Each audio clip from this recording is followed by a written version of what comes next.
Et salut à tous, j'espère que vous allez bien. Alors aujourd'hui, comme prévu, on va parler un petit peu plus de tout ce qui se passe côté GPU depuis ces 2 dernières semaines. On a quelques rumeurs du côté du tarif de la génération actuelle. On va aussi parler des rumeurs côté spec pour les RTX 4000 et aussi pour RDNA 3, puisqu'il y a eu pas mal de fuites supposées dernièrement.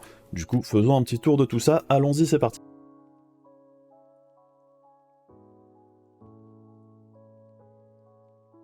Et donc on commence avec la situation sur le stock des GPU de la génération actuelle.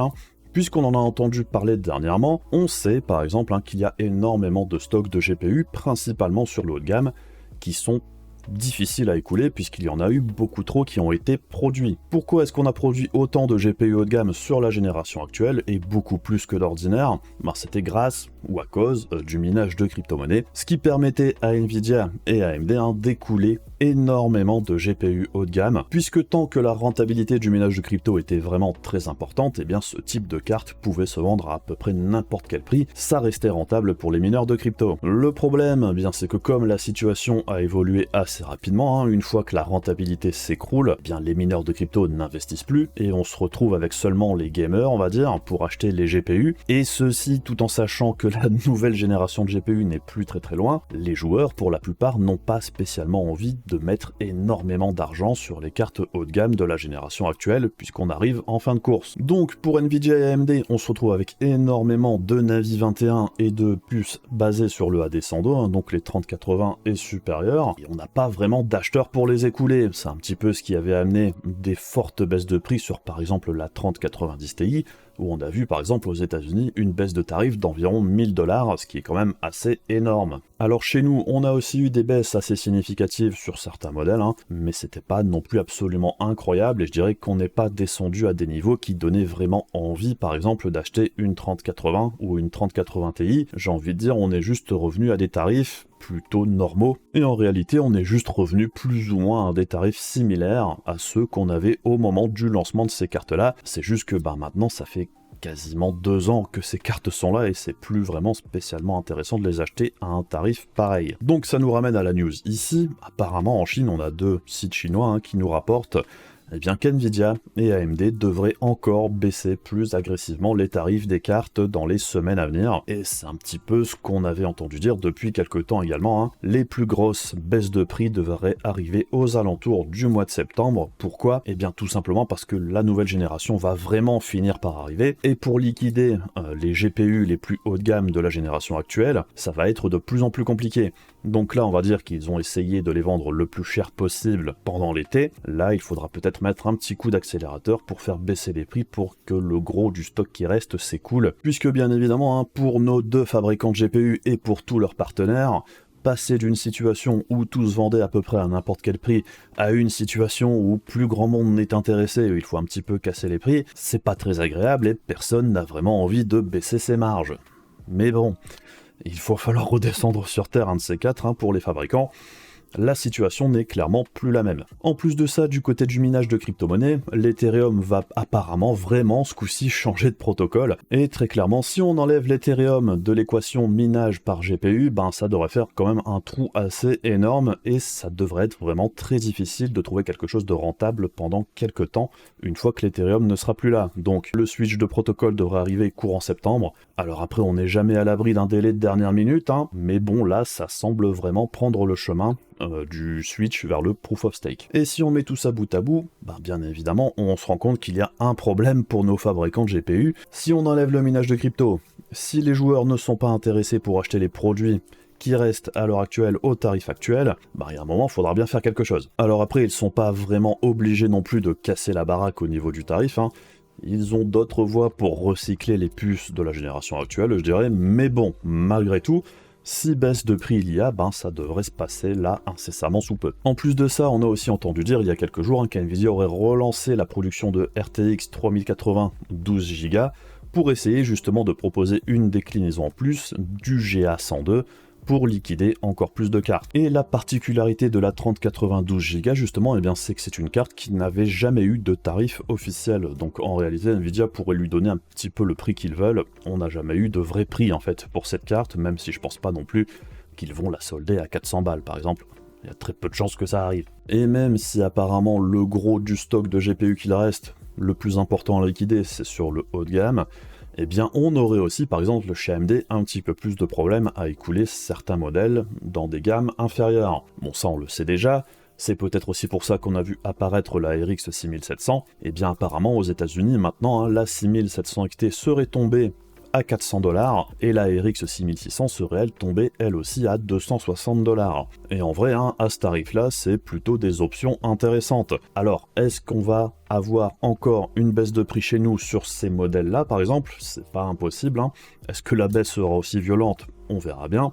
La 6600, on la trouve déjà à environ 300€ en France. On a vu qu'en Espagne, ça tournait aux alentours des 280. Pareil pour la RX 6700 non XT. En France, elle tourne aux alentours des 400 balles. En Espagne, on est dans les 380-390. Donc en réalité, on n'est pas à l'abri d'encore une petite baisse en plus en France aussi. Et bien évidemment, même si AMD vend beaucoup moins de cartes qu'NVIDIA de façon générale, au niveau des parts de marché, c'est juste incomparable, ça devrait quand même permettre de mettre un petit peu la pression sur les cartes d'NVIDIA, puisqu'actuellement, ouais, très clairement, tout ce qui se passe entre la 3050 et la 3070 Ti, au niveau tarif, on peut pas vraiment dire qu'il y ait eu de baisse hyper intéressante, mais ce qu'il ne faut pas oublier non plus, pour Nvidia actuellement, c'est pas la priorité ces cartes-là, c'est plus ce qui se passe au-dessus. Bref, si vous avez besoin d'un GPU haut de gamme, voire très haut de gamme, bon bah là, pour vous, je dirais qu'il est urgent d'attendre en fait, tout simplement, puisque la nouvelle génération va arriver. Si vous voulez investir 1000 balles et plus, autant attendre quelques mois plutôt que d'acheter des cartes qui vont être remplacées dans quelques semaines. Les cartes un petit peu au milieu, donc tout ce qui est 3070, 3060 Ti, 6700 XT par exemple, ça, comme on voit par exemple ici, la 6700 XT est tombée aux alentours des 400 balles, ça me paraît quand même hyper compliqué de justifier par exemple une 3070 ou 3070 Ti à 600 voire 700€ comme on en trouve encore.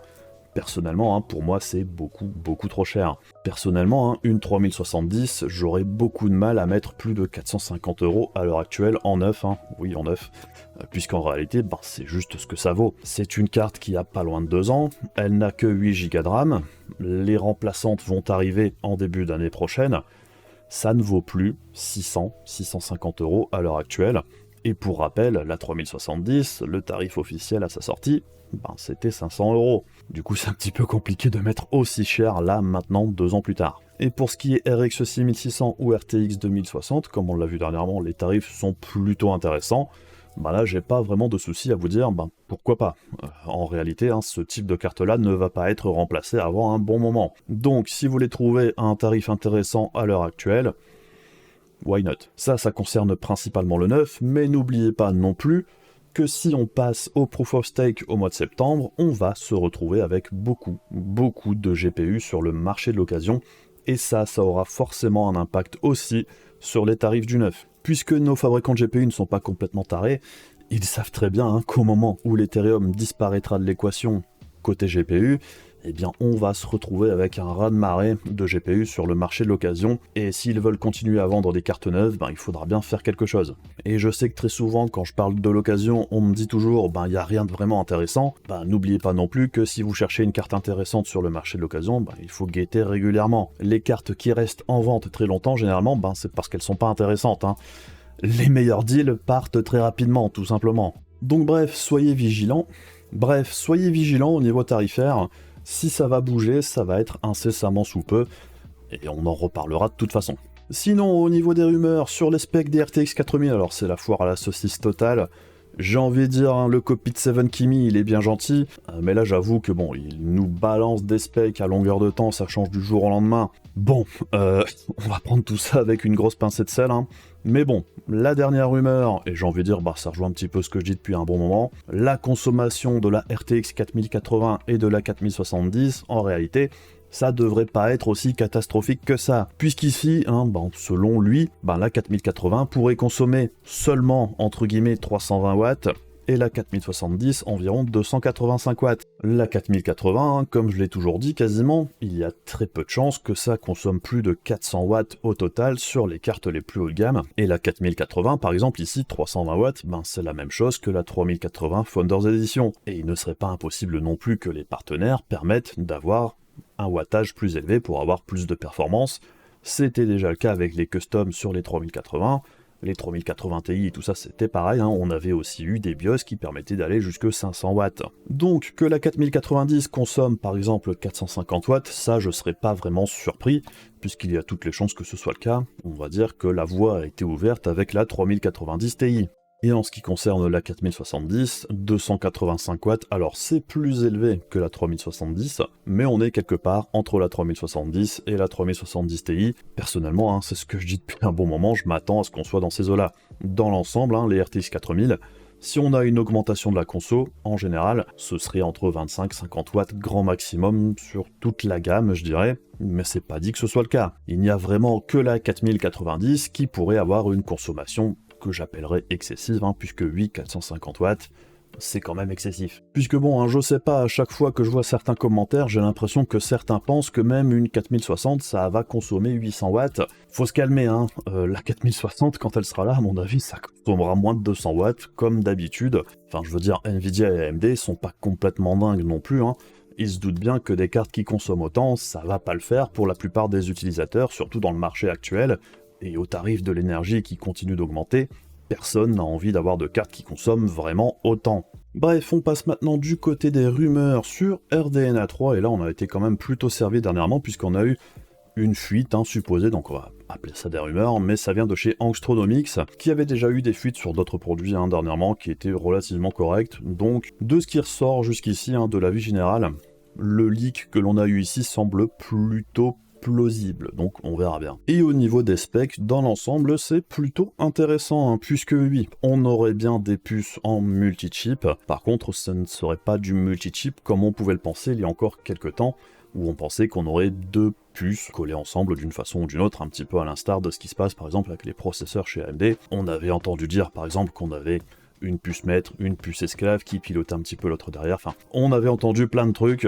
Apparemment, ce serait bien différent que ça, puisqu'on se retrouverait, par exemple, comme on le voit ici sur ce schéma, avec un GCD. Donc le GCD, c'est là où il y aurait toutes les compute units, tout ce qui est vraiment important à la bonne marche du GPU. Et à côté de ça, on aurait 6 autres puces, et là, c'est là qu'on aurait les contrôleurs mémoire et le cache. Donc c'est une approche relativement intéressante ici, puisque ça permet à AMD principalement de découper sa puce en plusieurs petits morceaux, ce qui facilite grandement la production et très certainement aussi réduit les coûts pour eux de façon significative. Puisque du coup on a un gros bloc entre guillemets le plus important qui lui sera fabriqué sur le 5 nanomètres de chez TSMC, et ce sera la partie qui coûtera la plus chère pour eux, et à côté de ça on aura 6 petites puces qui seront elles fabriquées sur le 6 nanomètres de chez TSMC aussi, mais le 6 nanomètres TSMC est beaucoup moins cher au niveau production que le 5. Donc notre GCD ferait 308 mm², les MCD feraient 37,5 mm², pour une puce au total, une fois mis bout à bout, ça ferait 533 mm², ce qui en fait une puce relativement compacte vis-à-vis des performances attendues. Par contre, ce ne sont pas des petits GPU, hein. Faut bien retenir aussi que là, par exemple, Navi 31 est plus gros que Navi 21, et pourtant on est en grande majorité sur le 5 nanomètres de chez TSMC, donc ce sera un GPU très performant. D'ailleurs, hein, au niveau des stream processors, les FP32, on s'attend toujours à 12 288 stream processors, ce qui est plus du double, hein, de ce que l'on a sur Navi 21, donc ce sera vraiment du gros GPU, du lourd. Après, on verra bien comment ça se comporte, hein, puisqu'apparemment au niveau de l'architecture, ça ne fonctionne plus de la même façon exactement que sur RDNA 2. Autre point très important et intéressant pour Navi 31, eh bien c'est le bus mémoire, hein, puisqu'ici, on est sur quelque chose de beaucoup plus gros que sur la génération précédente. On a un bus mémoire 384 bits, là où sur Navi 21, pour la 6900 XT, on était sur un bus 256 bits. Après, ce qu'il faut garder à l'esprit, hein, c'est que sur la génération précédente, le bus mémoire plus étroit était compensé en partie par l'Infinity Cache, donc c'était du cache de niveau 3, et ici, sur RDNA 3, on aura un bus mémoire plus large, et on aura toujours cette Infinity Cache, mais apparemment au niveau de la quantité, et ça c'est un petit peu plus surprenant, on n'aurait que 96 mégas. 96 mégas, hein, ça peut paraître pas énorme, hein, puisque par exemple dans certaines vieilles rumeurs, on entendait parler de 256 mégas par exemple, soit le double de ce que l'on avait actuellement. Par contre à l'époque, on entendait aussi dire qu'on serait resté sur un bus mémoire 256 bits. Et aussi, autre information importante, hein, l'Infinity Cache sur RDNA 3 serait apparemment beaucoup plus rapide que sur la génération RDNA 2, ce qui veut dire tout simplement qu'AMD a estimé aussi que 96 mégas, eh bien, ce serait suffisant pour ce qu'ils veulent faire avec ce cache de niveau 3, il n'y aurait pas besoin de plus. Par contre, chose que l'on entend dire aussi également, eh bien, c'est qu'il ne serait pas impossible pour AMD de stacker du cache en plus sur RDNA 3 comme ils l'ont fait par exemple sur le Ryzen 5800X 3D. Donc sur les MCD que l'on voit ici, AMD pourrait tout à fait stacker du cache en plus et ainsi doubler la capacité de cache des différentes puces RDNA 3 s'ils avaient envie de le faire. En ce qui concerne Navi 32, bon, on reprend grosso modo la même idée, sauf qu'ici tout est un petit peu plus petit. Ce qui fait qu'au niveau des renders que l'on voit ici, on aurait toujours notre GCD au milieu, sauf que l'on n'aurait plus que 4 MCD aux alentours. On aurait toujours cette approche hybride, 5 nanomètres pour le GCD, 6 nanomètres pour le MCD. Le GCD ferait 200 mm² et la puce en entier avec les MCD en plus, ça ferait 350 mm². Ce qui ici, encore une fois, produirait une puce plus grosse que celle que l'on avait pour Navi 22. Encore une fois, une forte augmentation de la puissance brute théorique. Après, en jeu, on verra ce que ça donne. Le bus mémoire, encore une fois, est plus large que sur Navi 22, puisqu'on passe d'un bus 192 bits à un bus mémoire 256 bits ici. Et au niveau de l'Infinity Cache, on est par contre, encore une fois, un petit peu en dessous que sur la génération actuelle. Mais si ce cache est vraiment plus rapide et optimisé, en réalité, 64 mégas, ça peut suffire. Le seul gros problème de Navi 32, eh bien, c'est que ça sort en 2023, apparemment, c'est pas pour tout de suite. C'est un petit peu dommage. Par contre, en ce qui concerne Navi 33, et c'est là que c'est un petit peu plus étrange, on va dire, donc on verra si ça se vérifie, tout ça de toute façon. Navi 33, on en entend parler depuis un bon moment aussi. On a toujours su plus ou moins que Navi 33 ce serait une puce, elle, monolithique. Une puce monolithique, c'est une puce classique, ni plus ni moins, tout est inclus en un seul bloc, comme on le voit ici, c'est le truc supposé. Et en puce monolithique, Navi 33 ferait 203 mm², ce qui en fait une puce vraiment toute petite, puisqu'à la différence de Navi 31 et Navi 32, qui sont légèrement plus grandes que leurs prédécesseurs, eh bien Navi 33 serait plus petit que Navi 23. Et si en plus on prend en compte le fait que Navi 33 est fabriqué sur le 6 nanomètres TSMC et non pas sur le 5 nanomètres TSMC,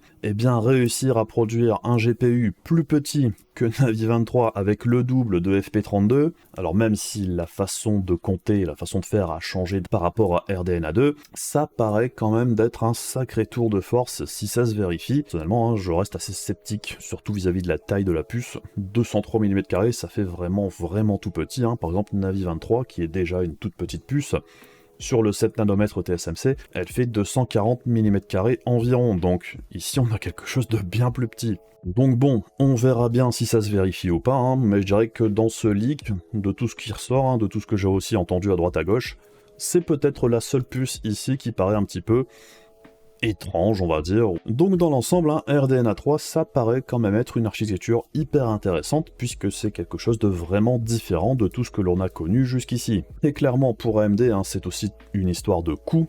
Au niveau de la production, pour eux, c'est bien plus intéressant de faire une puce de taille modérée sur le 5 nanomètres qui coûte le plus cher à produire, et à côté de ça, produire le reste de la puce sur le 6 nanomètres de chez TSMC. Ça leur permet de faire des économies d'échelle assez significatives, et en plus de ça, sur le 5 nanomètres, ils peuvent produire beaucoup plus de puces, et ils auront aussi du coup beaucoup moins de puces défectueuses. Et au global, tout ça, ça paraît être bien parti pour être une architecture particulièrement efficace, tout du moins elle est pensée dans cette idée-là. Après, bien évidemment, reste à voir ce que ça donnera en pratique, le découpage de tout ça, est-ce que ça va vraiment fonctionner de façon normale, entre guillemets, on sait pas encore. Est-ce qu'il y aura des pertes d'une façon ou d'une autre? On verra bien. Est-ce que la fiabilité à long terme de ce type d'architecture est viable? On sait pas trop non plus, c'est la première fois que c'est fait. Donc il y a encore quand même beaucoup d'interrogations. Puisque même si l'approche est hyper intéressante, je trouve, c'est très malin dans l'ensemble, ce type d'architecture. Par contre, est-ce qu'on a vraiment un bénéfice, nous, pour l'utilisateur, au final? Parce que ça coûte moins cher à produire pour AMD, si ça se répercute pas sur le prix final, personnellement, moi je m'en fous. Puisque tout aussi intéressante l'architecture soit-elle, si en face de ça, on a une architecture plus classique chez Nvidia, mais que ça propose plus ou moins la même chose, à un tarif similaire, moi, la façon dont c'est fait derrière, je m'en tape un petit peu. Bref, tout ça, ça promet une fin d'année vraiment intéressante, côté GPU et côté CPU aussi. On aura vraiment beaucoup de choses à observer et à voir. et j'ai vraiment hâte de voir ce que va donner ce RDNA 3 et aussi les RTX 4000. On en oublierait presque les GPU Intel qui devraient aussi débarquer à un moment ou à un autre entre deux. Si j'arrive à mettre la main sur un modèle un petit peu plus intéressant que la 380 chez Intel, j'essaierai aussi. Pour l'instant, c'est indisponible partout. Enfin bref, voilà un petit peu où on en est à l'heure actuelle côté GPU. On verra bien comment ça évolue au fil du temps. Si la vidéo vous a intéressé, comme d'habitude, n'hésitez pas à faire les trucs casse-couilles de YouTube pour soutenir la chaîne. On se retrouve rapidement pour d'autres vidéos. Bisous à la prochaine, salut!